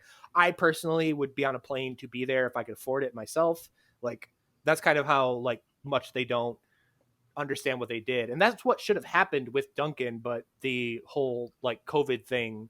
Oh yeah, they were telling the family not to stand and protest because of COVID restrictions. Like, Like, how police state do you want to get? Yeah, and infamously, a lot of people forgot about that. But one of our guys in the movement was pulled over on the way to the Duncan Lemp protest. They broke his car window in, threw a flashbang in, dragged him out, and arrested him, and like confiscated all of his guns and everything. And then the local magistrate was essentially like, "Why did you do this?" Like, Yeah. he was literally just driving down a road and gave him his guns back, but his car was fucked because, Flashbang. flashbang went off in like right on top of the center console in the middle of his fucking car. Yeah, it'll blow your hand apart, it'll kill a baby, and it'll fuck up your car for sure. Yeah, blew all the windows out, like everything. So like, yeah, that was a whole thing that everybody kind of forgot about. Yeah. So yeah, so I'm hoping that that's not what happens here, and like there's enough anger and pressure and like street protests and everything on the small little town that like they realize they have to actually release this information and come to with it. And honestly, like the cop needs to get at least manslaughter. Like, sorry. Yeah. If I rolled up to a situation and just blasted somebody, I'm going to jail. Like, there's like no threat identification, and from what we know, almost certainly no kind of orders or anything. Like drop the gun. It was just roll up and hey, I'm gonna get that notch on my belt. I'm gonna have a war story, because that's what these fucking these guys mostly think. They didn't get to go to Iraq or Afghanistan like their older brothers. So here's their action man moment. They get to fucking blast someone in their hometown and be a hero. Yeah, and like I said, there needs to be consequences for that. There needs to be just more and more consequences for police when they fuck up like this, because it's just nothing else is going to change it, because the legal system doesn't care. The cops have literally formed like a team. The cops are a team now. They view each other as a team. Yeah, there's a war on them, right? Yeah, they're running with that shit, even though like the number of police deaths in the line of duty is at like 100-year low in this country or some shit. It's ridiculous. And like it the other example of this, and this is like a little more spicy, so just so people understand, is in Florida there was a guy named Ozone Williams. This happened like last week, and he was a NFAC member. And essentially what happened is he was just chilling in his car in the parking lot of his apartment, and the cops rolled up. And apparently the cops were looking for somebody else that didn't look anything like him, and he had nothing to do with it. And the cops run up to him. They're like, "Do you live here?" And he's like, "Yeah, what's this about?" And they immediately try to arrest him. And him being a member of NFAC, he said, "No, you." And you can imagine where that went. And he got arrested like 3 days ago, hiding in a treehouse or whatever. But it's the legal stuff. It's other stuff like that where increasingly the police just need to learn that they just can't do shit like this. There's going to be consequences for doing this, and that they're not going to be backed up about it. And I always bring up that like the U.S. military has stricter rules of engagement than U.S. police do. Yeah. And the average grunt in the military is paid $10,000 less a year, is like an actual combat zone, and like has more strict requirements on when they can fire, who they can fire on, and how they interact with people than the goddamn police. Oh yeah, I mean, so many of the like just general tactics are war crimes. Our friend Seaburn, I don't know if you follow him or anything, but he's an army guy, and he has Seaburn experience. He's big on gas masks and all that kind of stuff. And the kind of gas they use is you couldn't use that in a fucking war zone. It just doesn't happen. It would be Geneva defying at this point. That happened in California, which again, like the other thing I have to explain to conservatives all the time is that the media picks and chooses its stories that will be most divisive. Like if there's something the cops did that's just universally egregious and it's not cool, they won't talk about it. But they also won't talk about the things where like the cop was totally justified. They'll always pick the ones where they know people will fight over it. And the example of that is, I think it was in San Diego or LA. I don't remember. But my friend Glory Jones was at a protest where they kettled them under a bridge, like in a tunnel, and just CS gas the shit out of them. If anyone knows what CS gas is like in enclosed spaces without a lot of ventilation, that kills people. Yeah. So there was people like passing out and shit because they couldn't get fresh oxygen because they were just being kettled and gassed in this fucking tunnel. And it's like, oh my God.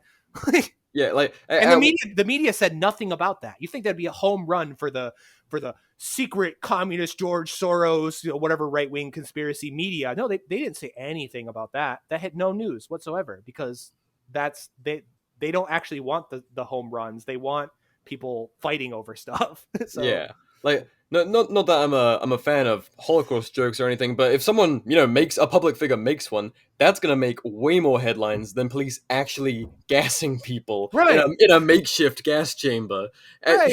who are protesting their fucking civil rights. Right. And it's ridiculous to me having to explain to conservatives like the idea of like infiltration of like agent provocateurs. Like I went on Alex Oh, Jones. that doesn't happen. Yeah, I went on Alex Jones's show and like threw that in his face. I'm like, I was like, Alex, you literally taught me about agent provocateurs and cops pretending to be protesters. You think they just stopped? And he was like, oh yeah, you got a point. Good point. Yeah. Like, what do you mean? Swigs whiskey, pops pills. Right.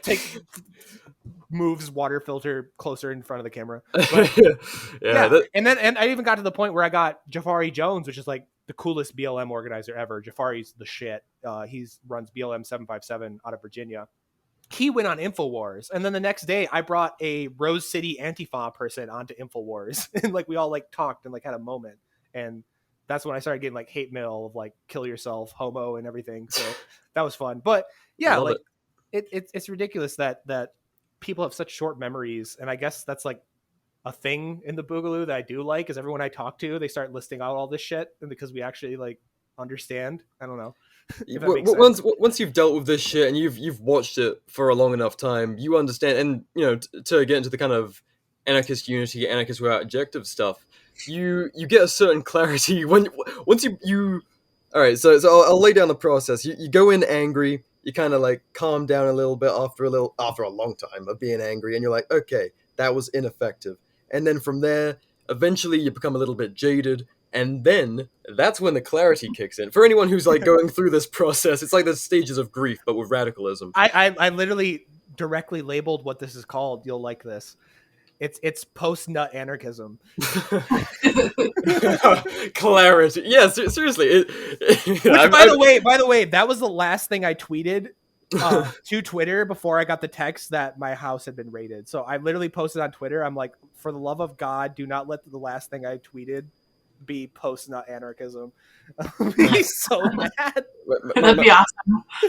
My last thing before getting banned off IG was like some stupid, boring, like Kamala's a cop meme, and I was like, God, it could have been anything. It could have been something way spicy. I used to post tactical guides, and now it's fucking Kamala memes. I hate this administration.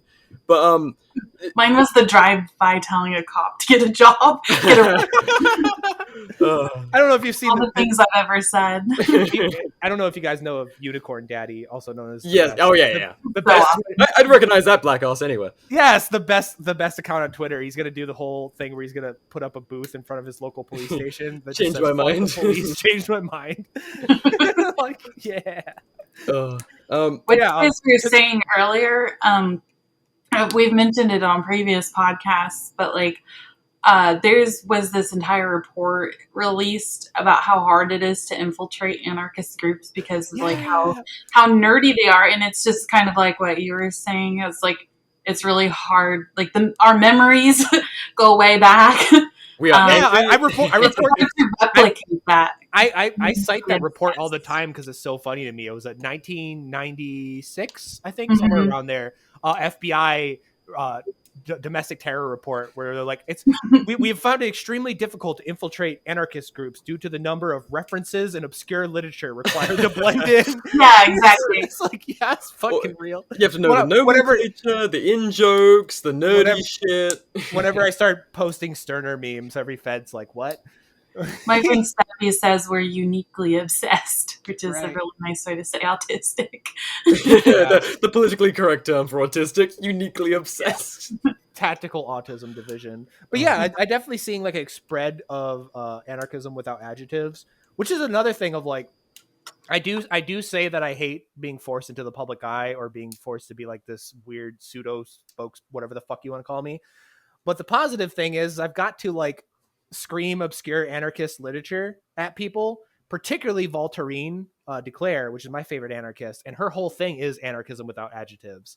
And I've gotten like a lot of people to actually like read her stuff, and that's stuck with a lot of people. And how many people I've seen go from like calling themselves like helicopter anarcho capitalists to like just the black flag, and they're like, Yeah. I'm not an ANCAP anymore. I'm just an anarchist. Maybe the ANCOMs aren't that bad. And it's like, yes, Yeah. that's the shit I'm about right there. Yeah, it's like you don't have to be out here, shaking hands with every single other, of the rainbow anarchist division, of which every different obscure color and stripe, but just quit wasting your time butting heads and accomplishing nothing. You see people devote hours to Reddit arguments that spiral off into nothing, and it's like, how about you actually either get out of each other's way or try and have a real conversation about the state?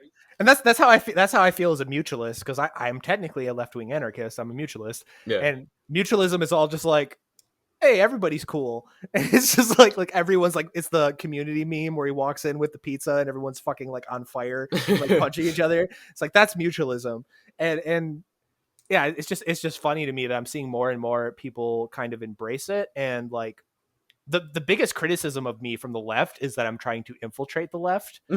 When in reality, I go on like a bunch of like Alex Jones and like Dave Smith and all these like more like right wing kind of dudes, and I'm sitting there talking to him about like Konkin and Bakunin and like Stirner and like all these like lefty anarchists and shit. So it's like, I actually think if anything, I'd be infiltrating the right, but whatever. I just find the right wing has a sense of humor and isn't like as psycho sometimes, especially online. So that's why I hang out with like libertarians more, Yeah, like who is it? Sky Daddy or Mr. Uncancelable on Twitter. She's always talking about like, when I talk to the libertarians, they're just generally more chill. And it's like, even as someone who's very much heavily in the black flag anarchism, agorist thing, it's like libertarians are still the main crowd that we all talk to. Right. Obviously, that's where we came from, but they're also just the most open to new ideas. It's so funny because so many of Sky's followers are like Trump supporters and like conservatives and everything, and then like because of the vaccine stuff, right? And she doesn't post about it much, but I've had her on my podcast, and she's an anarcho-communist. Yeah, like explicit like Bakunin like anarcho-communist. It's like, see guys, I told you, there's cool people like this. Don't be a fucking tribalist. Yeah, seriously, it's like at this point in time, we need to, not like we were talking about earlier. It needs to remain decentralized, of course, with whatever we do, because that's the strength of everything we get into. But at the same time, like, just quit expending effort on tribal. You swap. I was talking about this to Nikki Reed on this episode I've got coming up. But people. They just go from Democrat and Republican, and then they're like recovering from that, and they just like, oh well. Here's a new flag and a new team to join, anarcho-communist or anarcho-capitalist, and these new Big Ten ideologies, and then like, okay, well, I found myself now. It's like, have you? You've still got like 5 more years until you settle, buddy. I'm sorry to tell you. You got a lot of shit to figure out. Right, and like a lot to like read and a lot to experience and like understand, and it's, like I hate that's what my biggest complaint with the LP right now, like recreating the culture war shit in the LP, which has been going on right now between like the Mises people and the other. I'm like, I don't even fucking know. I don't even care. But it's like, I use this line all the time, and I think it's so perfect. I would rather have 1,000 scary Antifa college kids in black hoodies after me than the federal government. Yeah, I would rather have all of the Proud Boys hunting me down, trying to kill me, than the federal government. Like priorities here, guys. Like you like the worst Proud Boys have ever done on me is one pulled a gun on me at a protest in Detroit and then put it away, and like I was like, well, that was dramatic. And then Antifa doxed me. It's like, oh, okay, well that kind of sucks. It's like, well, let's look at what's actually the other side. What's going on? Oh yeah, the feds have killed several of my friends and put many of them in federal prison. Yeah, it's who should I be worried about here?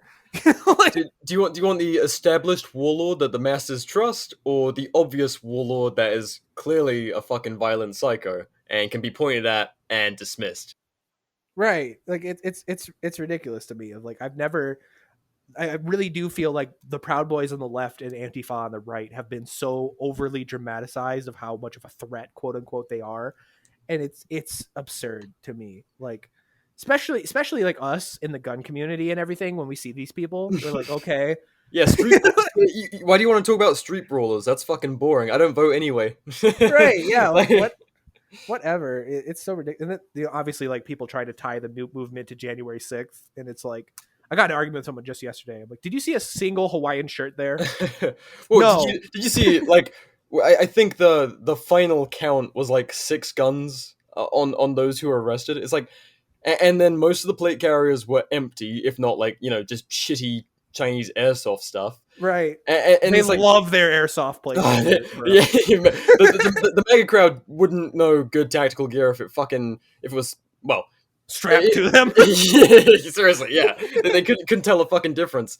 And it was like, it's an insurrection. Dude, where were the fucking guns? Like, apparently the right is so heavily armed, they're like, Republicans themselves need to be labeled as domestic terrorists. And yet, where were the guns? If this was an insurrection, they could have really fucked you up. Like, these... Well, yeah, that's the thing they don't understand, too, is the right hates armed street protests. They hate it.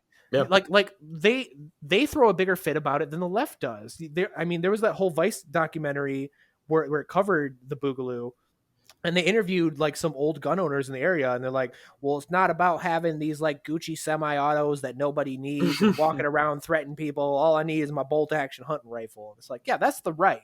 Like, when you see dudes in like Gucci gear with like ARs with like tack lights and nods and shit, like, that's not the right wing. Like, I hate to break it to you.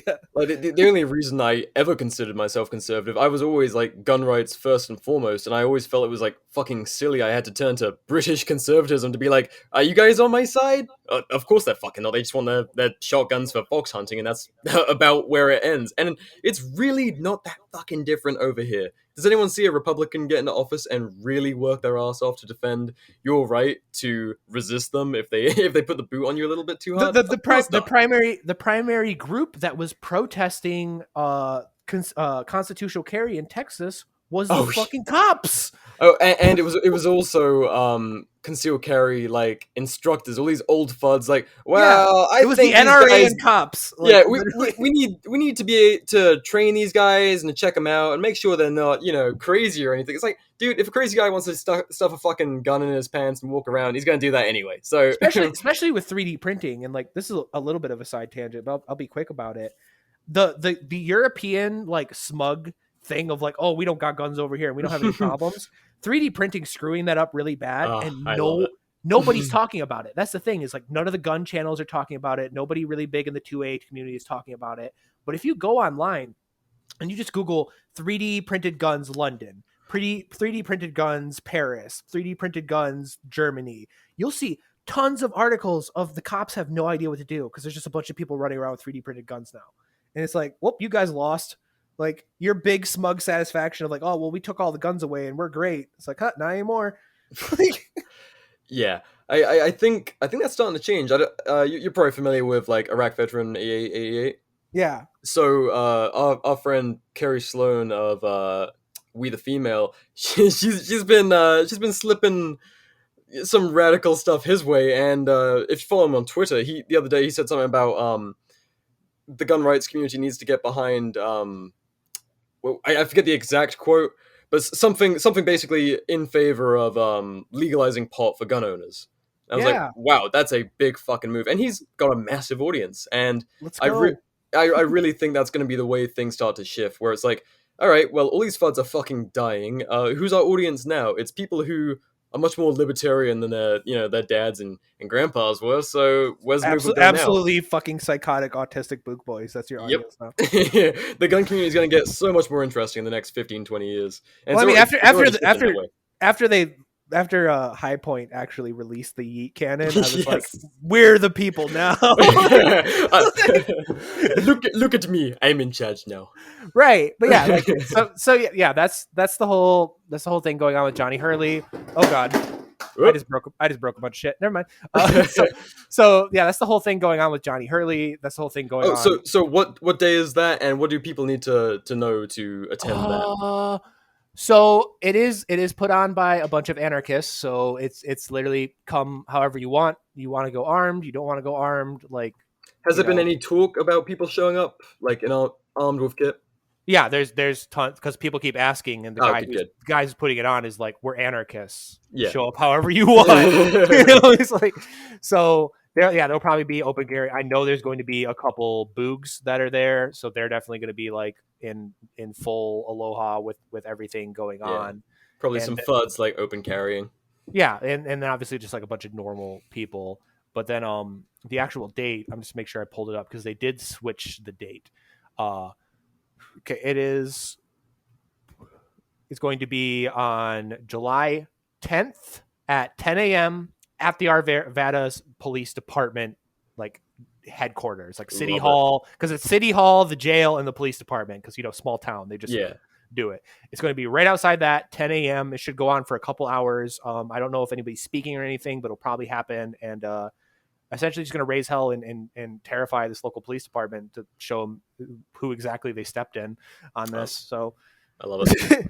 Like when people show up to that, I always advise look as professional as possible. You don't want to have be the guy who gets photographed and memed. Like look serious. And don't be that one Texas 3%er that literally had a canteen paracorded to his chest as a plate carrier. But also the very like coming from me, the big happy gay anarchist here. I'm gonna tell everybody a secret about making the media's job harder on them. And I actually learned this from a really weird person. I learned this from Linda Sarsour because I actually talked to her. If you know who that is, I talked to her in Louisville, and is if you're going open carrying, like be obnoxiously happy. Like have a big smile on your face, have your body language be like you're at a party, because people have no idea what to do with that. Yeah, like, and they expect you to stand there like mean mugging stormtroopers with your guns, confuse the hell out of them. Like and what you have to take away is people aren't necessarily going to give you the time of day and interview you. They might interview you, and then they'll just fucking take a few nice sound bites that suit their story. And then what's really going to be the damning thing is the front page picture for the article. And usually they'll pick the one time you drop your smile for 5 seconds and you're mean mugging, just looking off into the distance. That's the picture that goes in. Yep. And what you got to be doing is just standing with your mates or whoever's there and just fucking laughing, having a good time, shooting the shit. That's why they have nothing. They have none of those pictures on me, because every time I'm at an event, like I love protesting. I've always been like an activist my entire life. I love protesting, so I just got a big stupid grin on my face the whole time, and they can't get that mean mug shot.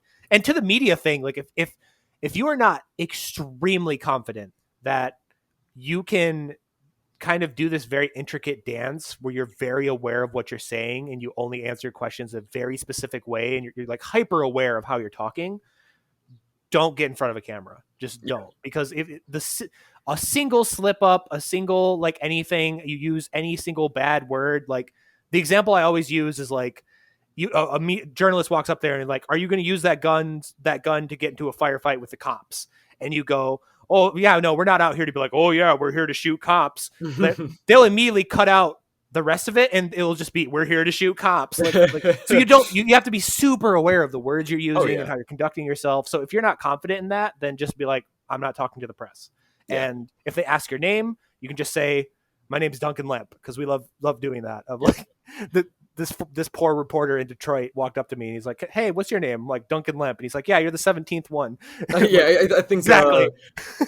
You probably heard about the incident down in Odessa, Texas with the lockdown protesters, but yeah, that was Philip Archibald. I'm like I said, I'm good friends with that guy.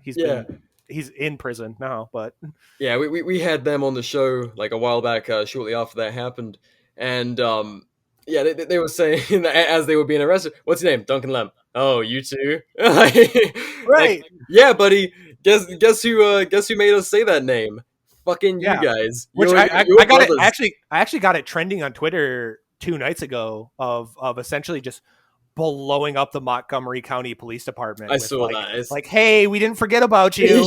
Yeah. It's like we really don't fucking like having martyrs. So here it is again. Thanks for that, you fucking monsters. Yeah, and now they're trying to they're trying to smear Duncan as a Nazi, and the only thing they have is that he followed, I think the exact number is he followed 132 people on TikTok. One of them was a white nationalist who mostly posted nothing to do with white nationalism. And they're like, see, Duncan Lemp was a Nazi. It's like, oh my God. Well, you're going to see that. There's so many people who, they need to be aware of dumb shit like that. I see, mutuals who are the the kindest souls in the world, and they follow people like they might follow someone like Nick Fuentes, that squirrely little baby, and you know, did you know who that is? Yeah, right? I know who Fuentes is. Yeah. Just like the other week, It's Going Down posted another like scathing expose on me, and they referenced a tweet I did where it was Charlie Kirk talking about how the age of consent is like a feminist SJW myth and it's not real. So I just posted a meme of throwing Charlie Kirk out of a helicopter into a wood chipper, and they were like, "See, Magnus uses fascist helicopter memes," and it's like, I was throwing Charlie Kirk into a Plus, okay. he'd be fine. His massive fucking head would stop him going into the wood chipper. He'd his he would forehead survive. would jam the blades. Yeah, he'd be all right. It wasn't violent at all. Right. Yeah. So, but yeah, that's the whole thing going on there. If you want updates on it, like I said, you can follow Felix from Loot Crew. That's his like name. It's at Rocky MT Chaos on Twitter. He's the one that's like actually like organizing it. It was his whole idea, which was a cool unity thing because the Loot Crew was literally a group of guys that broke off from the Boog because they thought we were a bunch of commie cucks, and now we're like, I the only thing I'll ever pat myself on the back for is I do think I'm like annoyingly approachable. So like I just talk to him a lot, and now we're cool again. So yeah, now we're doing a joint event together. So that's how it always goes. Like some angry ancon will come up. Oh, you guys aren't anarchists, and they'll start talking to us and be like, well, actually, we believe this, and this, and they're like, well. You're all right. Okay. Your friends suck, but you're cool. That's the one I hear. Yeah, all the time. It's like, okay, well, go and talk to them. they'll say the same shit. Right. Oh, so we've been killing with this episode, I think. But I'd like to wrap up on something I saw Scott Horton share of yours, which is the DC March for Peace. Yeah. So it's the End the Damn Wars March, which I think I think that naming that was a thing of tactical brilliance because a lot of people have been trying to shit on it and have people not go because I'm involved, and it's causing these establishment shit libs to be like, don't go to the End the Damn Wars March. And it just looks bad no matter how hard they try to sell it. But these crazy right-wingers are trying to stop our troops from going over there and saving these people and protecting their, women's rights and stuff. Right, yeah. I mean, yeah, too, there's that whole article of like, if we pull out of Afghanistan, it'll be a blow to women's rights. Like, yeah, less blowing of women and more rights. Okay. Yeah. I think it'll help if we stop blowing up the women. I think that'll really help out women's rights and stop blowing up their children and husbands. I think that would make a dramatic difference for women's rights. But yeah. I'm essentially like trying to recreate what happened in 2013 and 2014 with that whole thing where Occupy and the Tea Party kind of started like linking up. And that's when you saw a lot of the big anti-Iraq war marches and stuff like that in DC, where it was like hundreds of thousands of people and it was bipartisan. Yeah. So that's the main thing to me. Like, obviously, even if there was 1 million people in DC like screaming and shouting outside of the Capitol building, like the government is going to go, oops, sorry guys, and stop the wars. But importantly, it's getting these people in the same place. It's getting like the Medicare for all people and the Green Party people and like the socialists to like talk to the libertarians and like the anti-war conservatives and kind of start building up that nonpartisan anti-war thing. And the inspiration for that was a very little covered event that happened 2 years ago. That was the Women's March against the Pentagon, which was put on by the Women's March people. And Michael Hess from the Mises Caucus and a bunch of libertarians showed up, and they all marched together. Yeah. And it was like this like little like 200 person like anti-war march, and it was bipartisan. And I saw that happen, and I hit all these same people up, like Scott Horton, like the Red Berets, which is like a Medicare for all thing, and like Code Pink, which is like a leftist anti-war thing. I hit all these people up and I'm like, hey, you want to do this again?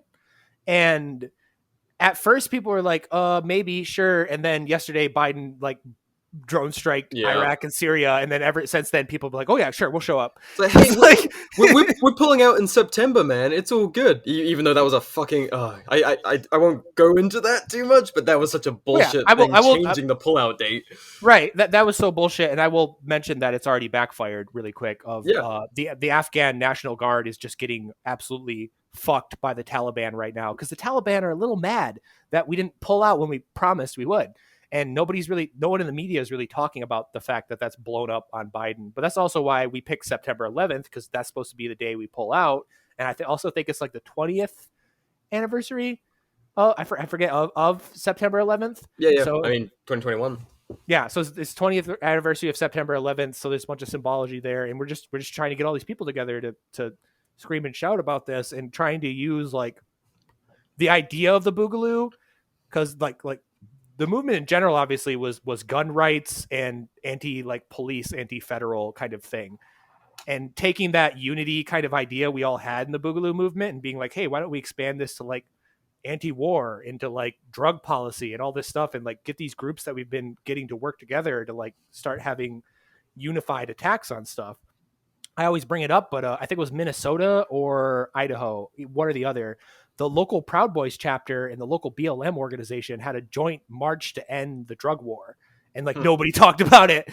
And it's like, more of that. Can we have more of that, please? Yeah, it's like you don't have to call these people, allies, friends. Just fucking show up and march for the same reason. Like every libertarian showing up for an anti-war march with Medicare for all people aren't all of a sudden Medicare for all people. It's like you have completely separate political aims outside of this one goal, which war is the health of the state. So anyone who would kind of shit on this event is really missing the wider point. Like, this is what makes the empire run. This fucking worldwide dominance, this satellite state empire building. If you start like coming down hard and visibly, because us posting online and being like, oh, they're lying again, that really doesn't quite do enough. Whereas when we had a thing like the 2020 Virginia gun rights protest, that was a big fucking thing. They couldn't not report on 20-odd thousand people showing up in Richmond, people carrying Barretts and, full kit around. You couldn't ignore it. They had to report on it. And, this protest is not going to be like, oh, well, gee, I guess the wars are really unpopular. But it's going to make it a fucking talking point again, which it hasn't been for the longest time. It's just like, yeah, we're at war. I guess that's kind of what we're always doing. We've always been at war with Eurasia. Right? Yeah. Right. That's how it's sold. And definitely like educating people about the wars that are going on that nobody talks about.